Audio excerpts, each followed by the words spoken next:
Hello friends, आप सभी का स्वागत है हमारे यूट्यूब चैनल में। आज हम इस वीडियो में एक्सप्लेन करने वाले हैं एक नई साउथ इंडियन मूवी के बारे में, जिस मूवी के बारे में आपने अब तक तो सुन ही लिया होगा, जिसका नाम है दृश्यम 2। इस मूवी को IMDb पे 8.7 आउट ऑफ 10 की रेटिंग मिली है और इस मूवी को 97% गूगल यूज़र्स ने लाइक भी किया है।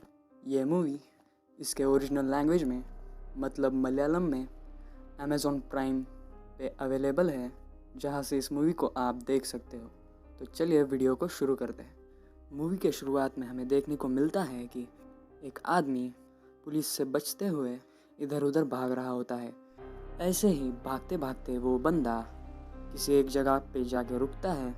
तभी उसे एक आदमी सामने दिखाई देता है और वो आदमी और कोई नहीं बल्कि हमारे कहानी का हीरो है।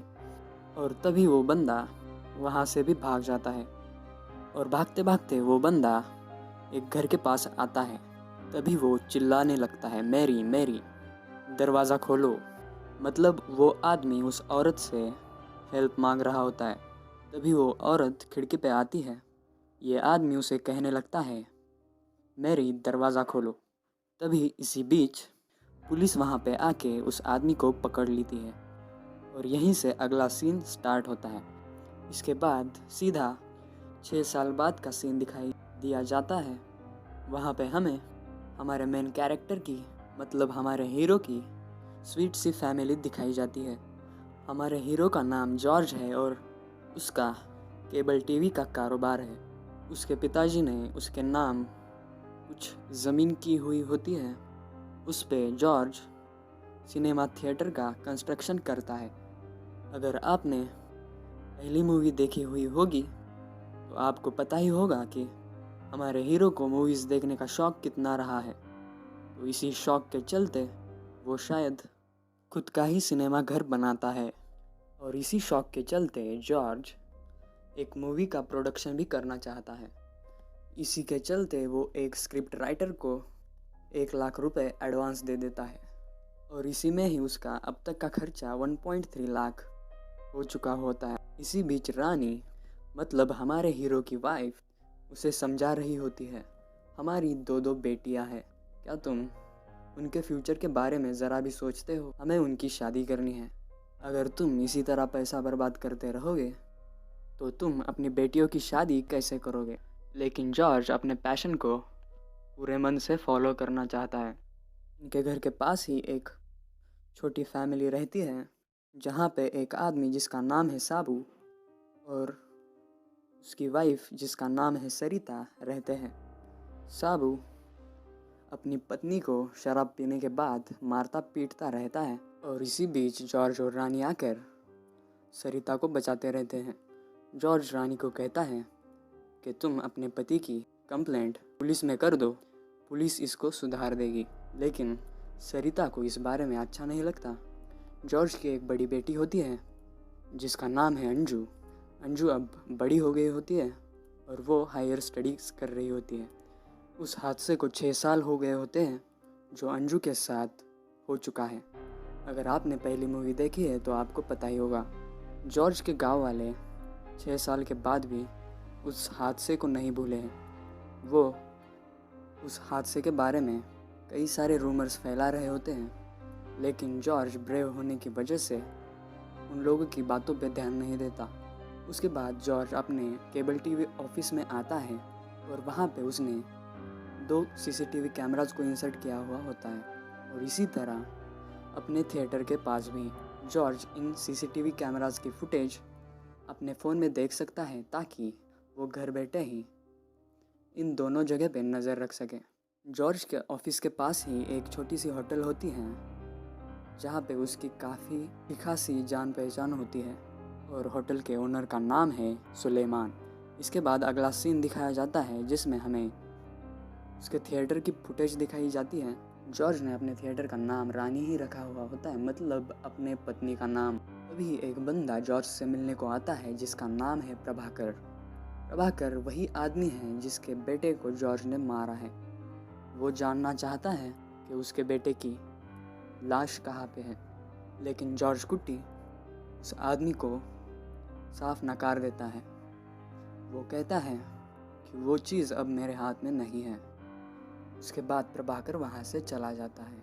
इसके बाद जॉर्ज की छोटी बेटी अनु को दिखाया जाता है।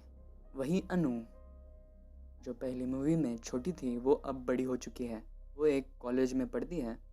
हमें उसके कॉलेज का सीन दिखाया जाता है जिसमें उसका एक दोस्त उसके साथ चल रहा होता है। तो अनु उसे पूछती है कि तुम हॉलीडेज़ में क्या करने वाले हो।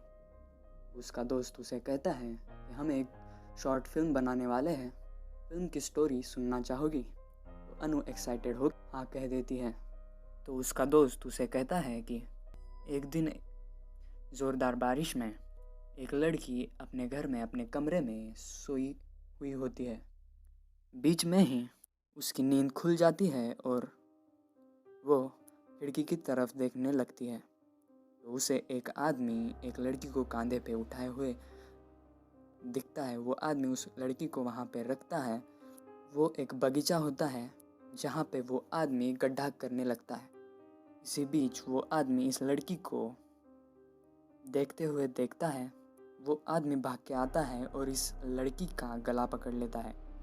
और वो लड़का अनु को कहता है बस हम यही शॉर्ट फिल्म बना रहे हैं। तो अनु उस लड़के को पूछने लगती है तुम इस शॉर्ट फिल्म की एंडिंग कैसे करने वाली हो। तो लड़का अनु से कहता है अब तक इस बारे में मैंने सोचा नहीं है। शायद वो लड़का अनु के मन में फिल्म के बारे में क्यूरियोसिटी पैदा करना चाहता है। अगले सीन में हमें दिखाया जाता है जॉर्ज एक किसी विनय नाम के बंदे से मिलने जाता है। ये बंदा और कोई नहीं जॉर्ज के मूवी का स्क्रिप्ट राइटर होता है और जॉर्ज ने इसी बंदे को 1 लाख रुपीज़ एडवांस दिया है। लेकिन इसी बीच हमें देखने को मिलता है कि जॉर्ज मूवी की एंडिंग से ज़्यादा सेटिस्फाई नहीं है। अगले सीन में हमें देखने को मिलता है कि सरिता और रानी एक साथ होते हैं और वो दोनों अपने घरेलू मसले एक दूसरे को बता रहे होते हैं। जॉर्ज जब कभी भी संडे होता है तो अपने दोस्त के साथ शराब पीने के लिए वो उसके घर जाता है जिसका नाम होता है राजन। राजन किसी ड्रामा में काम कर रहा होता है और जॉर्ज उसे अपनी मूवी में लेना चाहता है। राजन जॉर्ज कुट्टी से कहता है अरे भाई तो यार सालों से यही बात कर रहे हो, तुम्हारी मूवी कभी स्टार्ट होगी भी या नहीं। जॉर्ज उसे कहता है अरे भाई थोड़ा सा रुको, थोड़ा इशू आ रहा है, इस वजह से ये काम अभी तक अधूरा है। और जॉर्ज जब कभी भी उसके फ्रेंड के घर जाता है वो कभी ड्राइव नहीं करता, वो वही किसी लॉज में रुकता है और सुबह उठ के घर चला जाता है। और जब कभी भी ऐसी स्थिति आती है तो रानी सरिता को अपने घर बुला लेती है।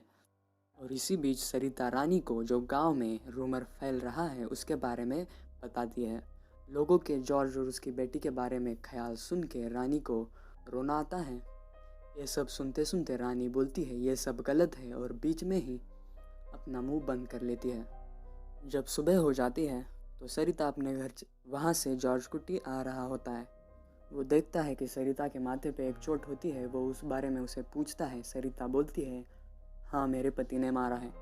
जॉर्ज उसे फिर से वही एडवाइस देने लगता है कि तुम पुलिस के पास जाओ और अपने पति की कंप्लेंट कर दो। तो इसी बीच अनु कॉलेज से लौट कर आती है तो अपने पापा को देखकर गले लगा लेती है।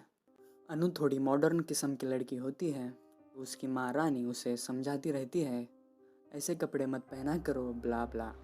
जब ये लोग ब्रेकफास्ट कर रहे होते हैं तो रानी अंजू की शादी की बात जॉर्ज के सामने रख देती है। ये बातें सुनकर अंजू नाखुश हो जाती है, साफ मना कर देती है। वो कहती है मुझे अभी भी पढ़ना है। जॉर्ज अपनी बेटी की बातों पर सहमति दिखाकर उस बात के बारे में सोचना बंद कर देता है। लेकिन रानी को वो हादसा याद आता रहता है जो अंजू के साथ हुआ होता है। तो इसी वजह से वो अंजू की शादी जल्द से जल्द करना चाहती है। जैसे हमने देखा कि इस गांव के लोग जो रूमर्स फैला रहे हैं वो इसके फैमिली के बारे में ही बात करते रहते हैं, वो भी सुलेमान के होटल में आकर। तभी वो बंदा जो मूवी के स्टार्टिंग में दिखाया गया होता है वो वहाँ पे आता है। ये वही बंदा है जो पुलिस से बच के भाग रहा था। तभी इस बंदे के कानों पे उन लोगों की बात पड़ती है वो बंदा जॉर्ज के बारे में उस ओनर से पूछने लगता है। तभी बाहर एक एक्सीडेंट हो जाता है। तभी अनु अपने फादर से पूछती है कि क्या हम मतलब मैं और अंजू मेरे फ्रेंड के घर जा सकते हैं 2 दिनों के लिए चिल आउट होने के लिए। तभी वहाँ पे रानी आ जाती है और साफ नकार देती है। लेकिन जॉर्ज अनु से कहता है तुम इस बार अपने फ्रेंड के घर मत जाओ, बल्कि अपने फ्रेंड्स को अपने घर पे बुलाओ। हम सब मज़े करेंगे, चिल करेंगे। इस बात को सुनकर अनु खुश हो जाती है। तभी बाहर से पुलिस सायरन की आवाज़ सुनाई देती है। उस आवाज़ को सुनकर अंजू डर जाती है। जब वो गाड़ी चली जाती है तो अंजू फिर से नॉर्मल हो जाती है। अब यहाँ पे उस शुरुआत में दिखाए गए आदमी के बारे में थोड़ी सी कहानी दिखाई जाती है। उसका नाम जोसेफ होता है, उसकी वाइफ का नाम मैरी होता है। उसने शराब के नशे में मैरी के भाई को जान से मार दिया होता है। इसी वजह से पुलिस उसके पीछे पड़ी हुई होती है। इसी वजह से मैरी जोसेफ को एक्सेप्ट नहीं करती। वहाँ से जोसेफ सुलेमान के होटल आता है कुछ काम मांगने के लिए, लेकिन होटल का ओनर कहता है मेरे पास कुछ काम करने लायक नहीं है, चाहो तो तुम जॉर्ज के थिएटर में काम तलाश कर सकते। अगला सुबह का सीन दिखाया जाता है जहाँ पे एक पुलिस वाला जिसका नाम है सीआई फिलिप, उसका इंट्रोडक्शन हो जाता है। इस पुलिस वाले को कोई एक बंदा फ़ोन करके कुछ नाम बताता है। तभी वो पुलिस वाला वहाँ से निकल जाता है। अगले सीन में जॉर्ज कुट्टी के यहाँ सब मिलकर खाना बना रहे होते हैं। इसी बीच सब लोगों को पुलिस की सायरन की आवाज़ सुनाई देती है। तभी अनु घबरा कर आके कहती है कि पापा बाहर पुलिस आई हुई है।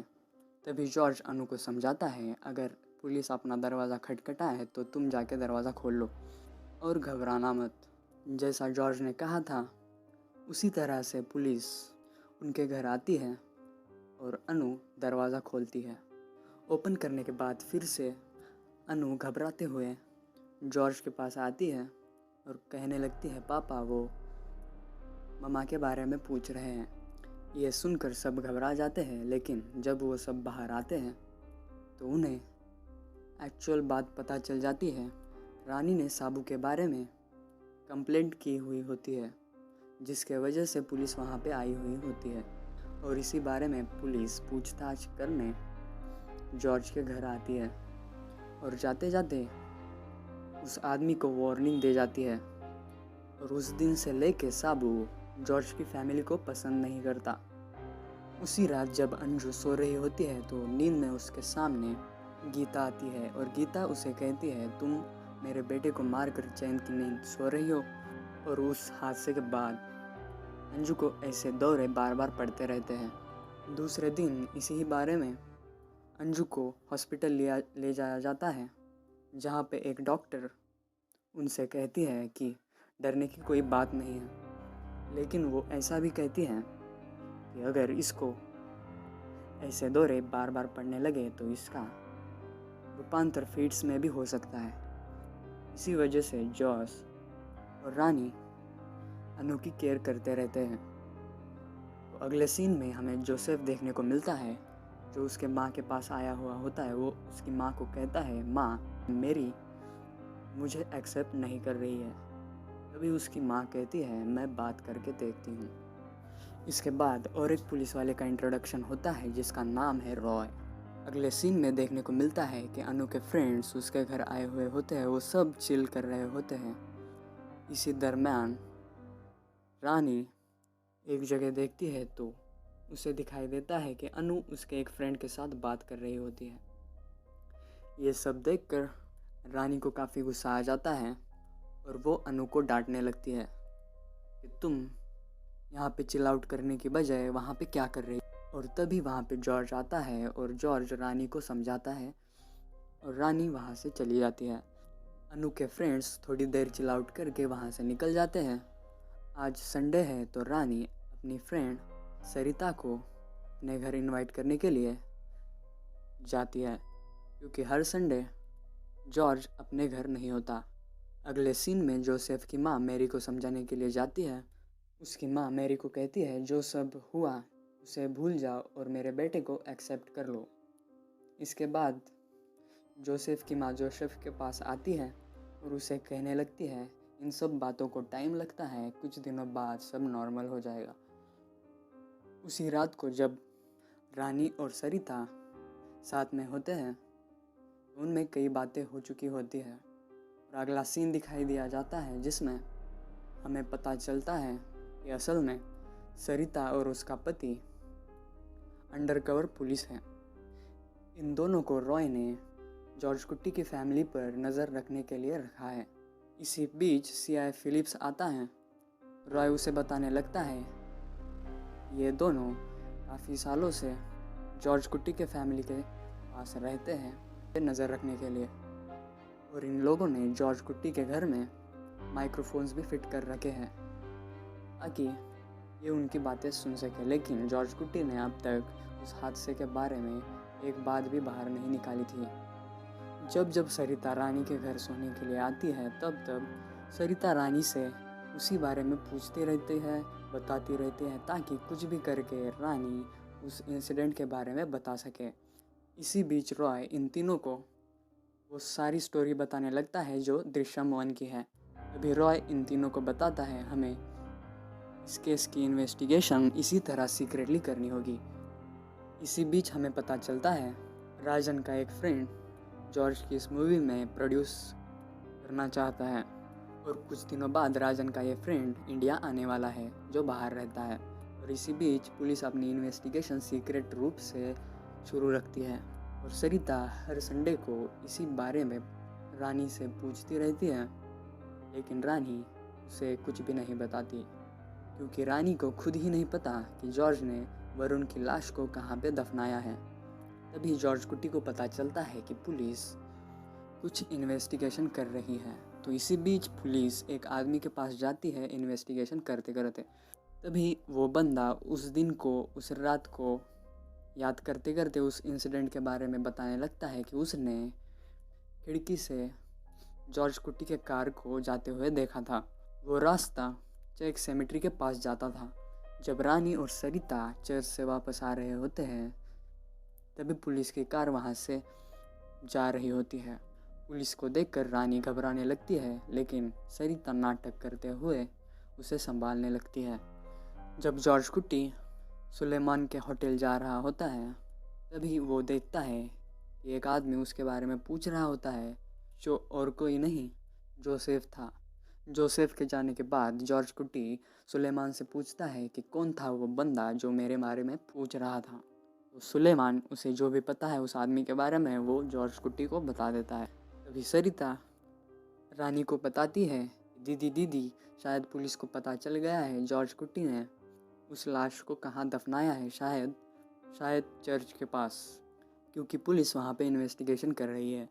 ये सब सुनकर रानी घबरा जाती है और जॉर्ज कुट्टी को फ़ोन लगाकर कहती है फ़ौरन चले आओ। जब जॉर्ज घर पे आता है उन दोनों में बातें होने लगती है जिन बातों को साबू और सरिता सुनने लगते हैं। रानी उससे पूछने लगती है क्या तुमने चर्च के पास उस लाश को दफनाया है, मुझे बताओ, तुम्हें मुझ पे भरोसा नहीं है? लेकिन जॉर्ज उसे कहता है मैं तुम्हें इस बारे में नहीं बता सकता, तुम अगली बार इस बारे में बात मत करो। ये सब सुनकर साबू और सरिता जो छुप के बातें सुन रहे थे माइक्रोफोन्स की मदद से वो डिसअपॉइंट हो जाते हैं। मतलब जॉर्ज कुट्टी किसी भी तरह से उस बात को बाहर नहीं लाना चाहता। जब जॉर्ज कुट्टी पुलिस स्टेशन के सामने आता है उसे वो इंसिडेंट याद आता है जहाँ पे उसने उस लाश को दफनाया था, हमें पहली मूवी में देखने को मिला था। तभी पुलिस वाले फिलिप को एक बात फ़ोन से पता चल जाती है कि एक बंदा उस इंसिडेंट के बारे में और जॉर्ज कुट्टी के बारे में कुछ जानता है। उसके बाद रॉय जोसेफ को अपने यहाँ ऑफिस बुलाता है, लेकिन यहाँ पे जोसेफ इस बात को बताने से पहले पुलिस से 10 लाख रुपए की मांग करता है। लेकिन रॉय को लगता है ये आदमी शायद पैसों के लिए ऐसा कर रहा है। वो वहाँ से जाने लगता है। तभी जोसेफ उस इंसिडेंट के बारे में बताने लगता है। तभी रॉय जाते जाते रुक जाता है। तभी रॉय प्रभाकर और गीता को अपने ऑफिस बुलाता है। ये दोनों जोसेफ के सामने उसके मांगे हुए रकम रख देते हैं। तभी जोसेफ वो इंसिडेंट पूरा का पूरा बताने लगता है। वो कहता है जॉर्ज कुट्टी ने उस लाश को और कहीं नहीं बल्कि सीआई फिलिप के पुलिस स्टेशन में ही दफनाया है। ये सुनकर सब चौंक जाते हैं। प्रभाकर को उसकी बातें सच लगने लगती है। वो पुरानी बातें याद करने लगता है और उसे इस बात पे यकीन हो जाता है। इसके बाद रॉय अपने हायर ऑफिसर के पास जाता है और ये सब बात उसे बताता है। रॉय उस ऑफिसर से परमिशन चाहता है कि ताकि वो उस पुलिस स्टेशन में खुदाई कर सके। रॉय अपने टीम को बुलाकर ये कहता है, इस खुदाई को सीक्रेट रखना है, जब स्केलेटन मिल जाएगा तब हम मीडिया को बताएंगे, तब तक कोई कुछ नहीं कहेगा। और इसके बाद उस पुलिस स्टेशन की खुदाई शुरू हो जाती है। इसी बीच जॉर्ज अपने सीसीटीवी कैमरास की फुटेज चेक करने लगता है तो उसे दिखाई देता है कि पुलिस स्टेशन में खुदाई करने लगी है और ये चौंक जाता है और वो अपने केबल टीवी ऑफिस के तरफ भागने लगता है क्योंकि पुलिस स्टेशन उसके ऑफिस के एकदम नज़दीक होता है। वो इसी कारण उस फुटेज को देख पाया तो पुलिस वालों को वो स्केलेटन आखिर मिल ही जाता है। उस स्केलेटन को पुलिस वाले फॉरेंसिक जांच के लिए भेज देते हैं। यह सब जॉर्ज कुट्टी अपने ऑफिस से देख रहा होता है। तभी न्यूज़ चैनल में न्यूज़ चलने लगती है कि वरुण के केस में एक नया खुलासा हो गया है। अगले सीन में रॉय अपनी टीम को ऑफिस में बुलाता है। वो अपनी टीम को उस स्केलेटन के बारे में बताना चाहता था। बताते हुए वो कहता है कि इस स्केलेटन की उम्र 14 से 15 साल है और उसके माथे पे एक चोट का निशान है। बाकी के रिपोर्ट्स अभी बाकी है। इसी कारण से ये केस फिर से ओपन हो जाता है और जॉर्ज कुट्टी को फिर से न्यायालय में बुलाया जाता है। जॉर्ज कुट्टी के एडवोकेट का नाम है रेणुका। न्यायालय में दोनों तरफ से लॉयर्स अपनी सफाई पेश करने लगते हैं। इसी बीच उन्हें एक दिन का वक्त दिया जाता है सबूत इकट्ठा करने के लिए। इसी बीच रॉय जॉर्ज कुट्टी के फैमिली को बुलाता है और पूछता है, बताओ तुमने वरुण को क्यों मारा। जॉर्ज कुट्टी इस बात से साफ इनकार कर देता है कि उसने ऐसा कुछ किया था, लेकिन पुलिस जोसेफ को एज ए आई विटनेस वहाँ पे बुलाती है। वो जॉर्ज कुट्टी को पहचान लेता है, फिर भी जॉर्ज कुट्टी इस बात से साफ नकार देता है। ये सुनने के बाद गीता, जो वरुण की माँ है, उसे बहुत गुस्सा आ जाता है। तभी वो जॉर्ज कुट्टी के पास आकर उसे थप्पड़ मार देती है। तभी वो दोनों आते हैं, साबू और सरिता, और जॉर्ज कुट्टी की फैमिली उन दोनों को देखकर शॉक में पड़ जाती है। तभी गीता अंजू के पास आकर उसे पूछने लगती है, बताओ तुमने मेरे बेटे को क्यों मारा। वो ज़ोर ज़ोर से चिल्लाते हुए इस बात को पूछती है, लेकिन तभी जॉर्ज सबसे कहने लगता है, प्लीज़ मेरी बेटी को छोड़ दो, उसकी हालत काफ़ी ख़राब है।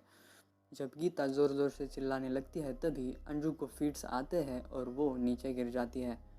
ये सब देखने के बाद जॉर्ज कुट्टी रॉय से कहने लगता है, सर जो कुछ हुआ उस बारे में मैं आपको अकेले में बताना चाहता हूँ। उसी तरह रॉय जॉर्ज कुट्टी को एक कमरे में लाता है और जॉर्ज कुट्टी रॉय को सब बताने लगता है। लेकिन जॉर्ज कुट्टी रॉय को कुछ सच नहीं बताता, वो एक मनगढ़ंत कहानी बनाकर उसे बताता है। यही कि वरुण उसके घर आया था और अनजाने में उसने उसके सर पे लाठी मार दी। इसी बीच उसकी मौत हो गई और उसके बाद उसकी लाश को उसने एक अंडर कंस्ट्रक्शन बिल्डिंग में गाड़ दिया, जो कि एक पुलिस स्टेशन था। और वो ये भी कहता है कि मैं आपको वरुण के कपड़े और जिस हथियार से मैंने वार किया था वो हथियार एज ए सबूत दिखा सकता हूँ। इस तरफ गीता चाहती है कि जॉर्ज की पूरी फैमिली जेल जाए, सिर्फ जॉर्ज नहीं।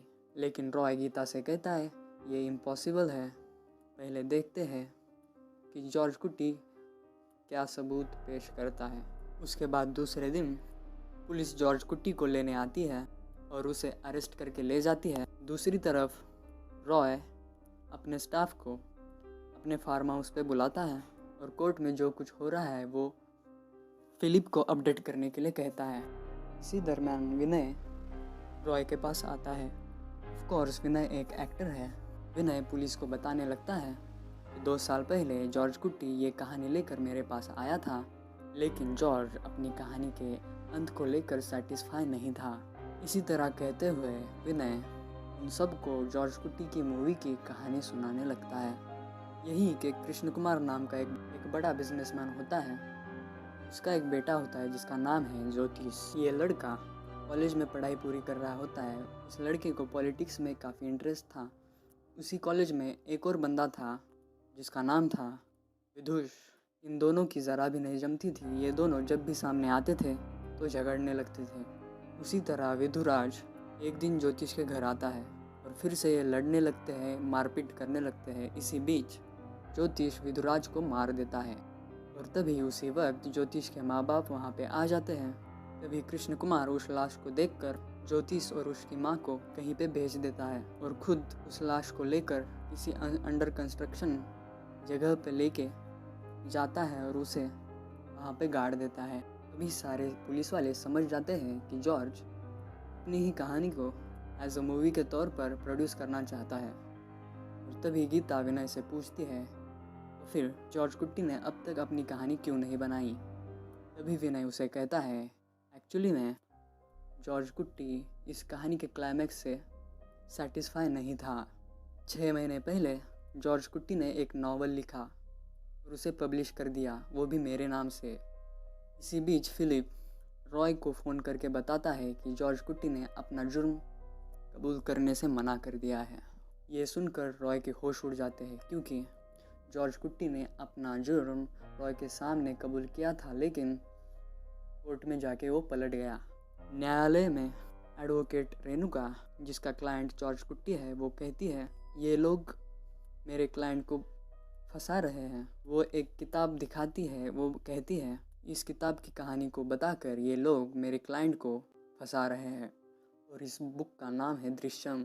शायद इसीलिए जॉर्ज कुट्टी ने अपनी कहानी को पहले एज ए नावल पब्लिश किया था। शायद उसे इस दिन के बारे में अंदेशा था। तभी दूसरी तरफ विनय सबको बताता है कि जॉर्ज कुट्टी ने एक दिन मुझे उसकी कहानी का एक नया क्लाइमैक्स बताया था। अगर कहानी में पुलिस उस लाश को ढूंढ लेती है तो फर्दर प्रोसेस क्या हो सकती है। और विनय बताता है शायद जॉर्ज कुट्टी अब उसी क्लाइमैक्स को फॉलो कर रहा है। तभी गीता विनय से पूछने लगती है उस फिल्म का क्लाइमैक्स क्या है।